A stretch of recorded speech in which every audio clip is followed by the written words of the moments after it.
ಎಲೆ ಇಲ್ಲದ ಜಾಗದಲ್ಲಿ ನೆಲೆಯಾಗಿ ನಿಲ್ಲಬೇಡ. ಸಾವಿಗೂ ನೋವಿಗೂ ಒಂದಕ್ಷರದ ವ್ಯತ್ಯಾಸ. ಆದರೆ ಸಾವು ಒಂದೇ ಸಲ ಕೊಂದರೆ ನೋವು ಪ್ರತಿಕ್ಷಣ ಕೊಲ್ಲುತ್ತದೆ. ಒಂದು ಎಲೆ ಕೆಳಗೆ ಬೀಳುತ್ತಾ ಏನು ಹೇಳುತ್ತೆ ಗೊತ್ತಾ? ಈ ಜೀವನ ಶಾಶ್ವತ ಅಲ್ಲ ಅಂತ. ಒಂದು ಹೂವು ಅರಳುತ್ತಾ ಹೇಳುತ್ತೆ, ಬದುಕು ಒಂದು ದಿನವಾದರೂ ಸಂತೋಷದಿಂದ ಬದುಕು ಅಂತ. ಒಂದು ಮರ ಮೆಲ್ಲನೆ ಹೇಳುತ್ತೆ, ತಾನು ಕಷ್ಟದಲ್ಲಿದ್ದರೂ ಇನ್ನೊಬ್ಬರಿಗೆ ಸುಖ ಕೊಡು ಅಂತ. ಒಂದು ಹೃದಯ ನಗು ನಗುತ್ತಾ ಹೇಳುತ್ತೆ, ಎಲ್ಲರ ಮನಸ್ಸಿನಲ್ಲಿ ಒಳ್ಳೆಯ ಸ್ಥಾನವನ್ನು ಸಂಪಾದಿಸು ಅಂತ.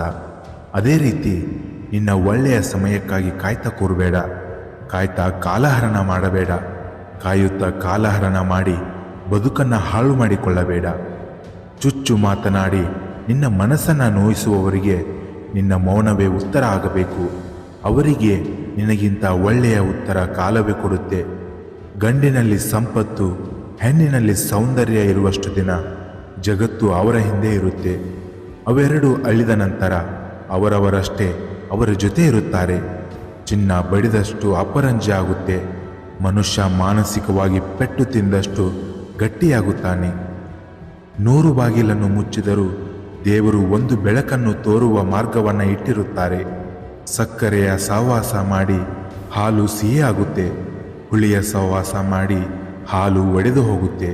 ಅದೇ ರೀತಿ ನಿನ್ನ ಜೀವನ ಕೂಡ ಒಳ್ಳೆಯವರ ಸಹವಾಸ ಮಾಡಿದರೆ ಜೀವನ ಸುಖದಿಂದ ಕೂಡಿರುತ್ತೆ.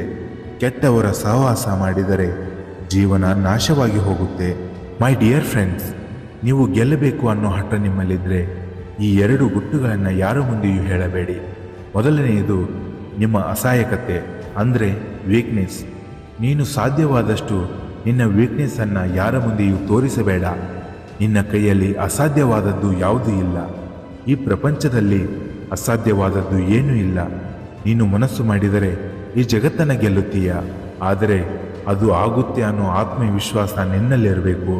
ಆದ್ದರಿಂದ ನಿನ್ನ ಈ ವೀಕ್ನೆಸ್ ಎಂಬ ಭಯಂಕರ ಚಟವನ್ನು ನೀನು ಈಗಲೇ ಬಿಡಬೇಕು. ನಿನ್ನ ವೀಕ್ನೆಸ್ಸನ್ನು ಯಾರ ಮುಂದೆಯೂ ತೋರಿಸಬೇಡ. ಇನ್ನು 2ನೇದಾಗಿ, ಜೀವನದಲ್ಲಿ ನಾವು ಏನು ಬೇಕಾದರೂ ಮಾಡಿದರೂ ಅದು ಅರ್ಥಪೂರ್ಣವಾಗಿರಬೇಕು.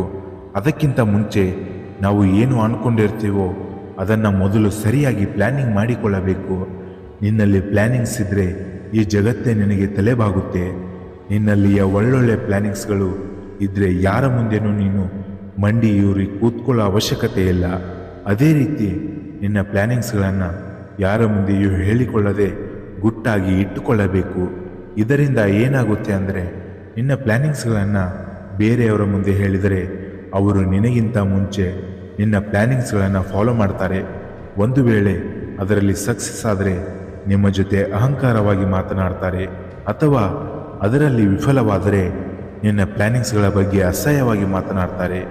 ಮೈ ಡಿಯರ್ ಫ್ರೆಂಡ್ಸ್, ಈ 2 ಗುಟ್ಟುಗಳನ್ನು ನೀವು ಯಾರ ಮುಂದೆಯೂ ಹೇಳಬೇಡಿ. ಆವಾಗಲೇ ನಿಮಗೆ ಯಶಸ್ಸು ಸಿಗುವುದು. ಬದುಕಿನಲ್ಲಿ ನಾಳೆ ಎಂಬ ಅವಕಾಶ ಯಾವಾಗಲೂ ಇದ್ದೇ ಇರುತ್ತೆ.